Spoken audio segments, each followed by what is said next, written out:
ஆரோக்கியமான காலை உணவு அப்படிங்கிறது உங்களோட முழு ஆரோக்கியத்துக்கும் ரொம்ப ரொம்ப ரொம்ப அவசியமான ஒரு விஷயம். ஸோ அத பத்தி தான் இந்த வீடியோல பார்க்க போறோம். ஸோ வீடியோக்குள்ள என்டர் ஆகறதுக்கு முன்னாடி, இன்னைக்கு காலையில நீங்க என்ன சாப்பிட்டீங்க அப்படிங்கிறத கமெண்ட்ல சொல்லுங்க. ஸோ பிரேக்ஃபாஸ்ட் வந்துட்டு நம்ம ரொம்ப முக்கியமான ஒரு விஷயம் சொல்றோம். ஆனா அதே நேரம் நெறைய பேர் வந்துட்டு என்ன பண்றோம்னா, காலையில வீட்ல வந்துட்டு நமக்கு பிடிச்ச பிரேக்ஃபாஸ்ட் இல்ல அப்படின்னா, ஒண்ணு அத சாப்பிடாமயே விட்டுறது. வேலைக்கு போம்போது வந்துட்டு அம்மா சாப்பிட்டு போ சொன்னாங்கன்னா, என்ன அப்படின்னு சொல்லிட்டு எட்டி பார்த்துட்டு, இல்ல எனக்கு இன்னைக்கு பிரேக்ஃபாஸ்ட் வேண்டாம் அப்படின்னு சொல்லிட்டு போறது. இல்லன்னா நான் வெளியில சாப்பிட்டுக்கிறேன் அப்படின்னு சொல்லிட்டு போயிடுறது. ஸோ இந்த மாதிரி பண்ணும்போது, அது உங்களோட மொத்த உடம்பையுமே பயங்கரமா வந்துட்டு கெடுக்குது. ஏன்னா நைட் ஃபுல்லா சாப்பிடாம உங்க உடம்பு விரதத்துல இருக்கு. நீங்க அந்த விரதத்த முடிக்கும்போது, ரொம்ப ரொம்ப ஆரோக்கியமான உணவுகள தான் சாப்பிட்டு முடிக்கணும். அத வந்துட்டு எப்படி சாப்பிடுறது அப்படிங்கிறத இந்த வீடியோல நான் சொல்றேன். முதல்ல பிரேக்ஃபாஸ்ட்ட பத்தின ஒரு 10 விதிகள வந்துட்டு நம்ம தெரிஞ்சுக்கலாம். முதல் விஷயம் உங்களோட பிரேக்ஃபாஸ்ட் வந்துட்டு ரொம்ப ரொம்ப லேசானதா, ரொம்ப ரொம்ப லைட்டா வந்துட்டு இருக்கணும். ரொம்ப ஹெவியான ஃபுட் முக்கியமா வந்துட்டு இந்த பிரியாணி மாதிரியான ஜீரணமாகறதுக்கு ரொம்ப கஷ்டமான உணவு, அந்த மாதிரிலாம் வந்துட்டு காலையில டைம்ல சாப்பிடாதீங்க. ஏன்னா நைட் ஃபுல்லா சாப்பிடாம இருந்து உங்களோட குடலோட இன்னர் லேயர்லாம் வந்துட்டு ரொம்ப சாஃப்ட்டா இருக்கும். ஸோ ஈஸியா ஜீரணமாகக்கூடிய உணவா வந்துட்டு கண்டிப்பா காலையில சாப்பிடுங்க. 2வது விஷயம் உங்களோட காலை உணவு வந்துட்டு ரொம்ப பேலன்ஸ்டா இருக்கணும். நீங்க வந்துட்டு ஒரு நாளைக்கு இவ்ளோ புரதம் எடுத்துக்கணும் அப்படின்னு சொல்லிட்டு ஒரு விஷயம் இருக்கு. அது மொத்தத்தையுமே வந்துட்டு நம்ம புரதமே எடுத்துக்கிறது இல்ல. அது இன்னொரு பக்கம்.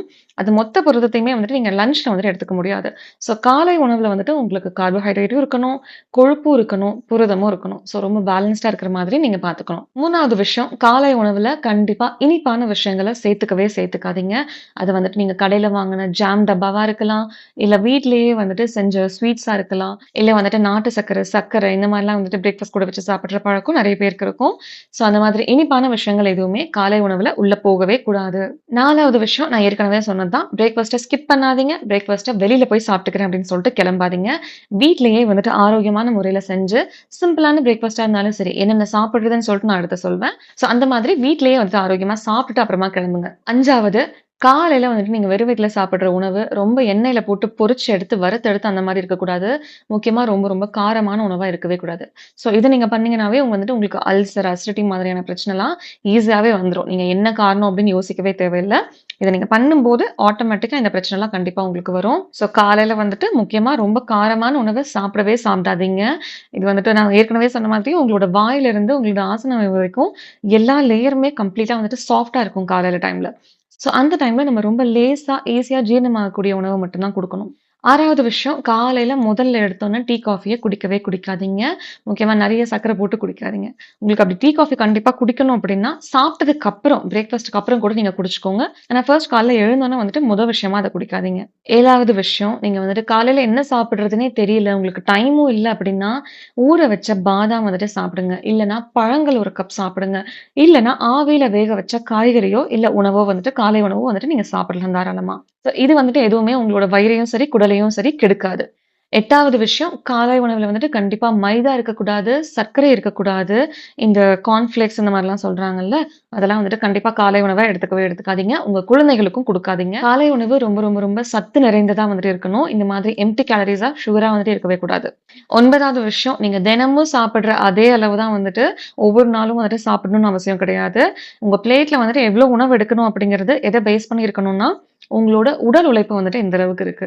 நீங்க வந்துட்டு ஒரு நாளைக்கு நெறைய நடப்பீங்க, நெறைய எக்சர்சைஸ் பண்ணுவீங்க. ஒரு நாளைக்கு நாள் ஃபுல்லா உட்காந்துக்கிட்டே வேலை செய்வீங்க. அதுக்கு தகுந்த மாரி தான் உங்களோட காலை உணவும் வந்துட்டு இருக்கணும். ஸோ வந்துட்டு எப்பவுமே ரொம்ப ஹெவியா வயிறு நிரம்ப அந்த மாரி சாப்பிடாதீங்க. உடம்புக்கு தேவையான அளவு மட்டும் சாப்பிடுங்க. 10வது விதி ரொம்ப ரொம்ப ரொம்ப முக்கியமான விஷயம். இந்த காலகட்டத்தில எல்லாருக்கும் ரொம்ப தேவையானது. காலையில வந்துட்டு லேட் ஆயிடுச்சு அப்படின்னு சொல்லிட்டு அத உணவுல காமிக்காதீங்க. கொஞ்சம் சீக்கிரமா எழுந்திரிங்க. சீக்கிரமா எல்லா வேலையும் முடிங்க. சாப்பிடுறது மட்டும் கொஞ்சம் நிதானமா சாப்பிடுங்க. ரொம்ப ரஷ் பண்ணிக்காதீங்க. அவசர அவசரமா அப்படியே உள்ள கொட்டிட்டு போகாதீங்க கொதிக்க கொதிக்க. அதே மாதிரி காலைல சாப்பிடும்போது மொபைல் ஃபோன் கண்டிப்பா பார்க்காதீங்க. நீங்க டிவி பார்க்குறது கூட ஏதோ ஓரளவுக்கு வந்துட்டு ஓகே. பட் மொபைல் ஃபோன வந்துட்டு ஒரு கையில ஸ்க்ரோல் பண்ணிக்கிட்டே, இன்னொரு கையில வந்துட்டு சாப்பிட்டுட்டு இருக்காதீங்க. அது வந்துட்டு ரொம்ப மோசமான ஒரு விஷயம். அதே மாதிரி எந்த வயசுல என்னென்ன சாப்பிடணும்னு சொல்லிட்டு ஒண்ணு இருக்கு. வீட்ல வந்துட்டு குழந்தைங்கள்லருந்து பெரியவங்கலருந்து எல்லாருமே இருக்கீங்க அப்படின்னா, எல்லாருக்கும் ஒரே மாதிரியான உணவு ஒத்துக்கும் அப்படின்னு கிடையாது. பெரியவங்களுக்கு வந்துட்டு சர்க்கரை நோய் இருக்கலாம், பிபி இருக்கலாம், கிட்னி பிரச்சனை இருக்கலாம், ஹார்ட் ப்ராப்ளம் இருக்கலாம். ஸோ குழந்தைங்க சாப்பிடுற மாதிரியான அவங்க விரும்பி சாப்பிடுற அதே உணவு வந்துட்டு இப்ப குழந்தைங்க நூடுல்ஸ் கேட்குறாங்கன்னு சொல்லிட்டு அவங்களுக்கு செஞ்சுட்டு, பெரியவங்களுக்கும் அதே நூடுல்ஸ், அதே பிரெட் அண்ட் ஜாம் இந்த மாரிலாம் இத குழந்தைங்களுக்கே குடுக்கக்கூடாது. பட் பெரியவங்களுக்குமே வந்துட்டு அதையே குடுத்துக்கிட்டு, உடம்ப தயவு செஞ்சு கெடுத்துக்காதீங்க. முக்கியமா வந்துட்டு இந்த வேலைக்கு போறவங்க, வேலைக்கு போற பெண்கள் தான் வந்துட்டு முக்கியமா அந்த காலை உணவ ஸ்கிப் பண்றாங்க. ஸோ எந்த மாதிரிலாம் வந்துட்டு ரொம்ப சிம்பிளாவும், ஆரோக்கியமாவும் காலை உணவ சாப்பிடலாம் அப்படிங்கிறத சொல்றேன். ரொம்ப ரொம்ப ரொம்ப எளிமையான ஒரு காலை உணவு. முக்கியமா இப்ப சம்மர் வந்துட்டு இருக்கு. இந்த டைம்ல நீங்க இத சாப்பிட்டீங்கன்னா, உங்களுக்கு ஏகப்பட்ட பெனிஃபிட்ஸ் இருக்கு. பழைய சாதம் தான். பழைய சாதம் வந்துட்டு நைட்டே வந்துட்டு நீங்க தண்ணீய ஊத்தி நல்லா ஊற வச்சுட்டு, அத காலையில வந்துட்டு அந்த தண்ணீய கொஞ்சம் எடுத்து, அந்த சாதத்தையும் எடுத்துட்டு, கூட கொஞ்சம் மோரோ, தயிரோ வந்துட்டு நீங்க ஆட் பண்ணி, லைட்டா வந்துட்டு உப்பு போட்டு, நல்லா கரைச்சு விட்டு ஒரு கிளாஸ்ல குடிச்சீங்க அப்டின்னா, செம்மையா இருக்கும் காலையில டைம்ல. வெயில் டைம்ல அதுவும். கூட வந்துட்டு நீங்க வீட்லயே செஞ்ச ஊறுகாவும் வந்துட்டு வச்சுக்கலாம். இல்ல அப்டின்னா ஏதாவது ஒரு துவையலோ, இல்ல வந்துட்டு சின்ன வெங்காயம் கடிச்சு சாப்பிட்டீங்கன்னா, இன்னும் அல்டிமேட்டா இருக்கும். ஸோ இது வந்துட்டு உங்களோட குடல்ல உள்ள நல்ல பாக்டீரியாக்கள வளர்க்கறதுக்கு ஒரு சூப்பரான உணவு. அடுத்து வந்துட்டு நீங்க கம்மங்கூழ் குடிக்கலாம், ராகி கூழ் குடிக்கலாம், உளுந்தங்களி சாப்பிடலாம். ராகி களி சாப்பிடலாம். முளைக்கட்டின பயறு வகைகள்லாம் இருக்குல்ல, அத வச்சு வந்துட்டு நீங்க சாலட் பண்ணி சாப்பிடலாம். அது எந்த பயிரா வேணாலும் இருக்கலாம். பச்சை பயிறு, கொள்ளு, சுண்டல், கருப்பு சுண்டல், வெள்ள சுண்டல் இந்த மாதிரி கூட வந்துட்டு நீங்க ஊற வச்சு அத சாலட் மாதிரி பண்ணி சாப்பிடலாம். நிலக்கடலைய ஊற வச்சு சாப்பிடலாம். சாலட் அப்படிங்கிறது வந்துட்டு ரொம்ப ஒரு பிரீமியமான உணவு அப்படிலாம் கிடையாது. சும்மா தக்காளி, வெங்காயத்த நறுக்கி போட்டு வெள்ளரிக்காய் இருந்ததுன்னா அதையும் நறுக்கி போட்டுக்கோங்க.